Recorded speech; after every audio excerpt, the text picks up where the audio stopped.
Perasan tak apabila harga barang keperluan kita naik, barang makanan kita naik, harga emas pun turut naik. Itulah inflasi yang memakan kuasa beli duit kertas kita. Saban tahun kita perlu keluarkan lebih banyak duit untuk membeli barang keperluan harian kita. Sama juga kita perlukan lebih banyak duit untuk membeli emas yang sama. Untuk jangka masa panjang, dengan membuat simpanan duit tunai, kita perlu keluarkan lebih banyak duit untuk membeli barang dapur yang sama setiap tahun kerana harga barang itu yang naik. Tapi kalau kita buat simpanan emas dengan berat emas yang sama, kita boleh membeli barang yang sama setiap tahun tanpa perlu tambah berat emas. Sebab kuasa beli emas kekal bertahan kukuh, tidak terkesan dengan inflasi berbanding kuasa beli duit kertas yang terus merosot dimakan inflasi. Sejak zaman dulu lagi, 1 dinar kita boleh guna untuk beli seekor kambing. Sampai dunia berakhir pun, dengan 1 dinar tetap cukup untuk kita membeli seekor kambing.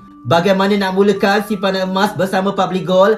Klik link di bio Hafizul untuk daftar percuma akaun simpanan emas Physical Gap Public Gold. Di akaun Emas Gap, kita boleh menabung gram emas secara berdikit-dikit, ikut bajet kita, fleksibel. Boleh menabung setiap hari, boleh menabung setiap minggu, boleh menabung setiap bulan, ikut bajet kita sehingga kita mencapai target simpanan. Hafizul bantu sebaiknya.